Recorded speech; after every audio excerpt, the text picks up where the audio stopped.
अस्मद्गुरुसमारम्भां यतिशेखरमध्यमां लक्ष्मीवल्लभपर्यन्तां वन्दे गुरुपरम्पराम् ஆழ்வார்கள் வாழி அருளிச் செயல் வாழி தாழ்வாதுமில் குறவர்தாம் வாழி ஏழ்வாறுமுய்ய அவர்களுரைத்தவைகள்தாம் வாழி செய்யமறை தன்னுடனே சேர்ந்து அகலகில்லே நிறையுமென் அலர்மேல் மங்கை உரை மார்பா நிகரில் புகழாய் உலகம் உன்னுடையாய் என்னையாழ்வானே நிகரிலமரர் முனிக்கணங்கள் விரும்பும் திருவேங்கடத்தானே புகழொன்னில்லா வடியேன் உன்னடிக்கீழமர்ந்து புகுந்தேனே அகில புவன ஜன்மஸ்தேம பங்காதிலீலே வினத விவித பூதவ்ராதரக்ஷைகதீக்ஷே ஸ்ருதிசரசி விதீப்தே பிரம்மணி ஸ்ரீனிவாசே பவது மம பரஸ்மின் சேமுஷி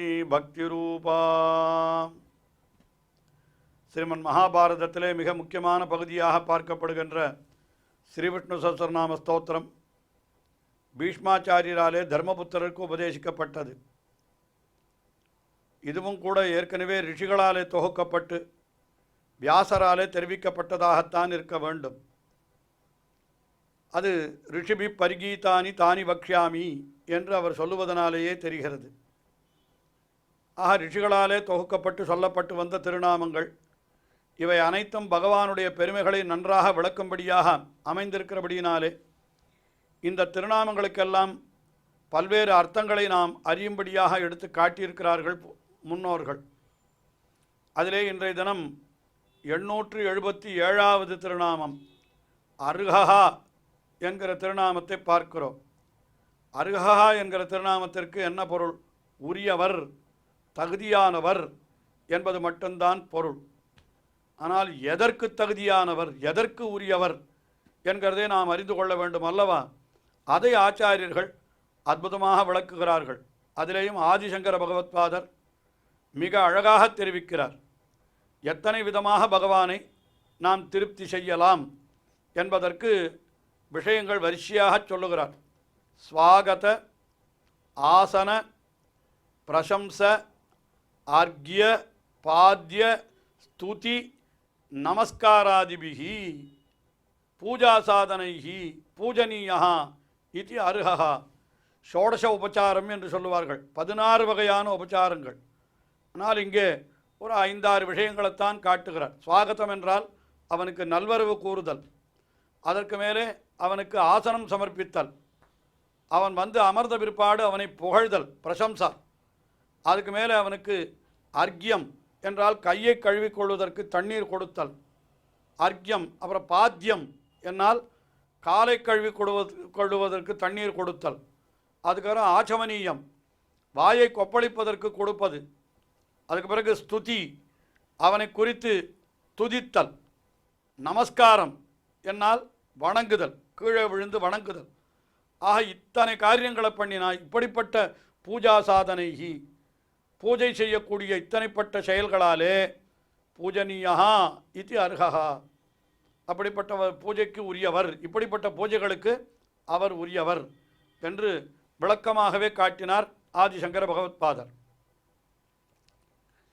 ஆனால் பராசர பட்டர் அருகஹா என்கிற திருநாமத்திற்கு அர்த்தம் காட்டுகிற பொழுது அனன்யஸ்பிருகாணாம் தேஷாம் அபி அயமேவ யோக்யா இது அருகஹா என்று, வேறொன்றையும் விரும்பாது இருப்பவர்கள், அதாவது பகவானிடத்தில் போய் வேறு பயன்களை கேட்காமல் அவனை அனுபவிக்க வேண்டும் என்று நினைக்கின்ற ஞானிகள், அவர்களை பற்றித்தான் கீழ்த்திருநாமத்திலே சொல்லப்பட்டது. பிரியாருகா என்கிற திருநாமத்திற்கு அர்த்தம் சொல்கிற பொழுது ஏவம் ஐதியம் அர்த்த ஞானினம் என்று இந்த அர்த்தத்தை நன்றாக உணர்ந்திருக்கக்கூடிய ஞானிகள், அந்த ஞானிகளை பற்றித்தான் இங்கேயும் சொல்லுகிறது என்று அருகா என்கிற திருநாமத்திற்கு சொல்லுகிற பொழுது அனன்யஸ்பிருகாணாம் தேஷாம் அபி, வேறு எந்த பயனையும் விரும்பாத அந்த ஞானிகளுக்கும் கூட அயமேவ யோக்யா இதி, தாமே விரும்ப தகுதியுள்ள ஒரு பயனாய் இருப்பவர்.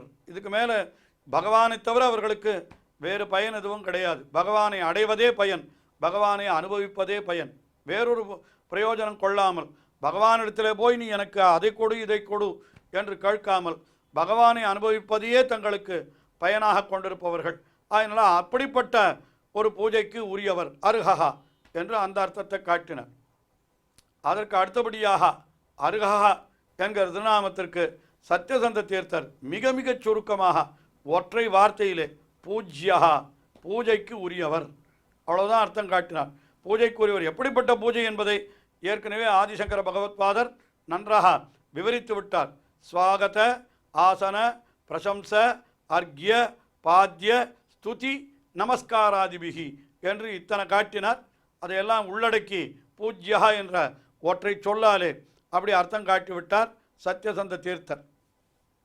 அதற்கு அடுத்தபடியாக 878வது திருநாமம் பிரியகிருத் என்பது. பிரியகிருத் என்றால் என்னன்னா, நமக்கு பிரியத்தை செய்பவர் என்பதுதான் பொருள். அதைத்தான் ஆதிசங்கர பகவத்பாதர் நேரடியான பொருளையே காட்டுகிறார். ந கேவலம் பிரியார்கா ஏவா கிந்து ஸ்துத்யாதிபிகி பஜதாம் பிரியம் கரோதீதி பிரியகிருத்து. அதாவது பிரியார்கா என்று கீழே திருநாமத்தை சொல்கிற பொழுது என்ன சொன்னார்? அர்கஹான்னா நம்முடைய பூஜைகளுக்கெல்லாம் அவர் தகுதியானவர் என்று சொன்னார். நாம் செய்யக்கூடிய பூஜைகளுக்கு அவர் தகுதியானவர் என்ற அர்த்தத்தை சொன்னார். இப்பொழுது பிரியகிருத் என்கிற திருநாமத்திற்கு அர்த்தம் சொல்கிற பொழுது பூஜைக்கு உரியராக மட்டும் அவர் இல்லை, பின் என்ன செய்கிறார் என்னால் தம்மை பூஜிப்பவர்களுக்கு வேண்டிய பலனையும் கொடுக்கிறார். அதைத்தான் ஸ்துத்யாதிபிகி பஜதாம் பிரியம் கரோதி. ந கேவலம் அவர் பிரியார்கா ஏவ, அவர் ஒன்றும் பூஜைக்கு உரியவராக இருந்து பூஜையை மட்டும் பெற்றுக்கொண்டு போய்விடுகிறார் என்று நினைத்து விடாதீர்கள். யார் எப்படி தன்னை பூஜிக்கிறார்களோ அவர்களுக்கு வேண்டிய பலன்களை கொடுப்பவர் என்கிறது தான் பிரியகிருத் என்கிற திருநாமத்தினுடைய அர்த்தம் என்று அந்த அர்த்தத்தை காட்டினார். ஆனால் பிரியகிருத் என்கிற திருநாமத்திற்கு பராசர பட்டர் அர்த்தம் காட்டுகிற பொழுது அந்யபரானபி பஜதா தச்சந்த அனுவர்த்தனேன பிரியான் கரோதீதி பிரியகிருத்து. அதாவது கீழ்த்திருநாமங்களிலே பகவானையே பயனாக கொண்டு அவனை பூஜிப்பவர்கள், அவனை தியானிப்பவர்கள், அவனை அர்ச்சிப்பவர்கள் என்று இப்படிப்பட்ட விஷயத்தை சொன்னார். ஆனால் இப்பொழுது இந்த திருநாமத்தில் என்ன சொல்லுகிறார்னா, அந்யபரானபி அப்படி செய்யாமல் வேறு பயன்களை கேட்பவர்கள் என்று சில பேர் இருப்பார்கள் அல்லவா. பகவானே கீதையிலே சொன்னது போல அர்த்தார்த்தி, ஆர்த்தகா, ஜிஜ்ஞாசு என்று வெவ்வேறு பயன்களை விரும்பி பகவானிடத்தில் வருகிறார்களாம். அப்படி வருகிறவர்களுக்கும் கூட என்ன பண்ணுகிறான் என்றால் சந்த அனுவர்த்தனேன அவர்களுடைய விருப்பத்தை நிறைவேற்றி வைக்கிறான். நிறைவேற்றி வைத்து படிப்படியாக அவர்களையும் பக்குவமாக்கி என்ன பண்ணுகிறான், கடைசியில் தன்னையே விரும்பும்படி செய்து விடுகிறான். வேறு பயன்களை விரும்புபவர்களும் அவனிடத்திலே போய் கேட்டால் அவன் அந்த பயனை கொடுத்து விடுகிறான். கொடுத்து விட்டு என்ன செய்வான்னு கேட்டால் இந்த பயனெல்லாம் தாழ்ந்தது, தான் உயர்ந்த பலன் என்று அப்படி இவன் பற்றும்படியாக செய்து விடுகிறான். அதற்கு பிரியகிருத் என்று தான் இந்த திருநாமம் காட்டுகிறது என்று இந்த அர்த்தத்தை இப்படி காட்டினார் பராசர பட்டர். அதற்கு மேலே பிரியகிருத் என்கிற திருநாமத்திற்கு சத்யசந்த தீர்த்த அர்த்தம் காட்டுகிறது. பிரியம் சுகவிசேஷம் கரோதி இது பிரியகிருத். எல்லாருக்கும் எது பிரியம் உலகத்திலே என்று கேட்டால் சுகம்தான் பிரியம். சுகமாக இருத்தல் என்ன உண்டோ அதுதான் பிரியம் அப்படின்னு சொன்னார். அதை கொடுப்பவர், அந்த சுகத்தை தருபவர், அவ்வளோதான் பிரியம். பிரியம் என்னால் என்ன? சுக விசேஷம், ஒரு விதமான சுகம், அதற்குத்தான் பிரியம்னு பேர். எல்லாரும் ஆசைப்படுவது அதுதான். அத்தை கரோதி, அத்தை கொடுக்கிறார், ஆகினாலே இவருக்கு பிரியகிருத் என்று பெயர் என்று அந்த அர்த்தத்தை காட்டினார். அதற்கு அடுத்தபடியாக 879வது திருநாமம் பிரீத்தி வர்தனஹா, அதாவது பிரீத்தியை வளரச் செய்பவர் என்று அதான் அர்த்தம். அந்த அர்த்தத்தை தான் ஆதிசங்கர பகவத்பாதர் என்ன காட்டுகிறார்? தேஷாமேவ பிரீத்திம் வர்தயதி இது பிரீத்தி வர்தனஹா. அதாவது யார் யார் பகவானை பூஜிக்கிறார்களோ, பூஜை என்னால் அது என்னென்ன பண்ணணும்னு கீழ் திருநாமத்தில் சொல்லிவிட்டார். அருகா என்கிற திருநாமத்திற்கு வியாக்கியானம் சொல்லுகிற பொழுது ஸ்வாகத ஆசன பிரசம்ச அர்க்யபாத்திய ஸ்துதி நமஸ்காராதிபிகி பூஜா சாதனைகி என்று சொன்னார். இப்படியெல்லாம் தம்மை யார் பூஜிக்கிறார்களோ தேஷாம், அப்படி பூஜிக்கின்ற பக்தர்களுக்கு என்ன பண்ணுகிறான்?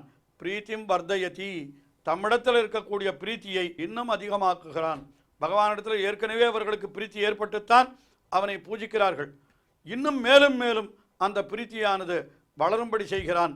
ஆகையினாலே அவனுக்கு பிரீத்தி வர்தனஹா என்று பெயர் என்று இப்படி ஆதிசங்கர பகவத்பாதர் அர்த்தம் சொன்னார். பராசர பட்டர் அதே அர்த்தத்தை தான் காட்டுகிறார். ஆனால் அது சற்று வேறு விதமாக முன் திருநாமத்தோடு தொடர்பு படுத்தி கொண்டு சொல்லுகிறார். முன் திருநாமத்திலே என்ன சொல்லப்பட்டது என்று நாம் பார்த்தால், பிரியகிருத், அவரவர்களுக்கு வேண்டிய பிரியங்களை செய்து அவர்களுக்கு வேண்டியவற்றை நிறைவேற்றி கொடுத்து முடிவில் தம்மையே பயனாக விரும்பும்படி அவர்களையே செய்பவர் என்று அந்த அர்த்தத்தை எல்லாம் சொன்னார்.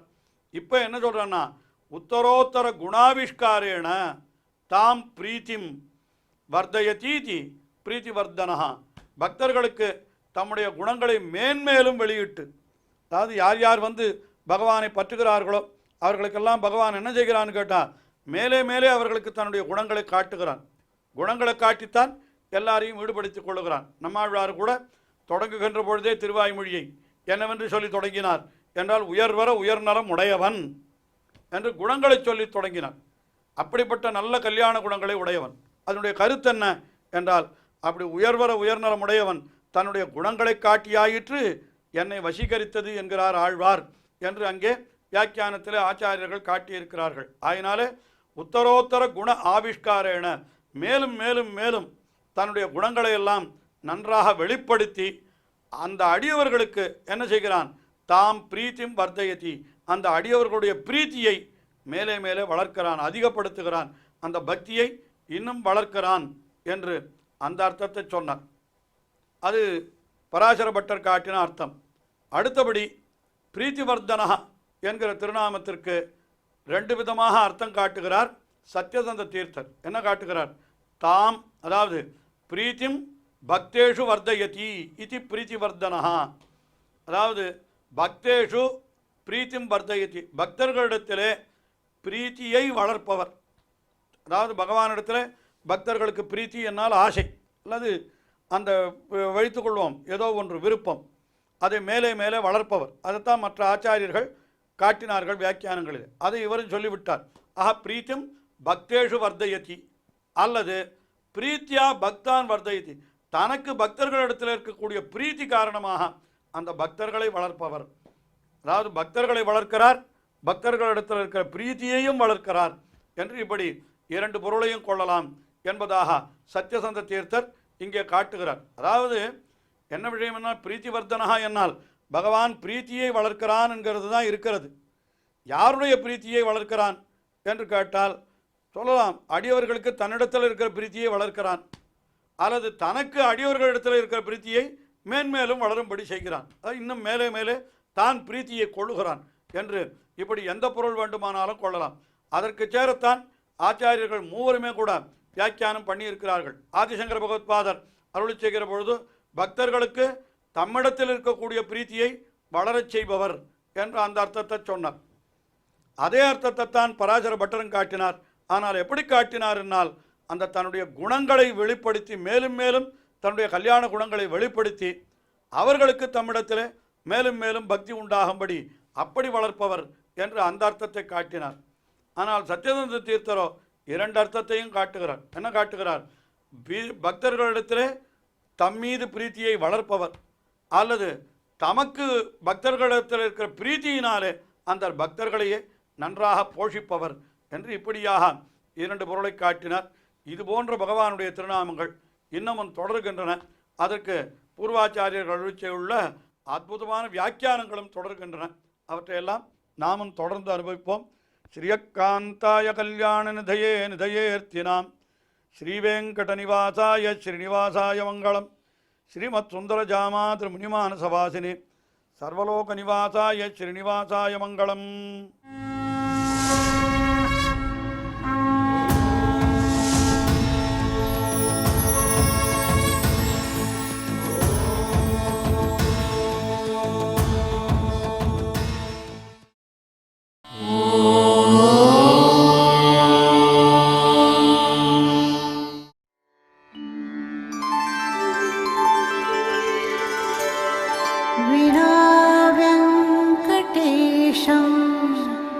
ननाथो ननाथः सदा वेङ्कटेशं स्मरामि स्मरामि. हरे वेङ्कटेश प्रसीद प्रसीद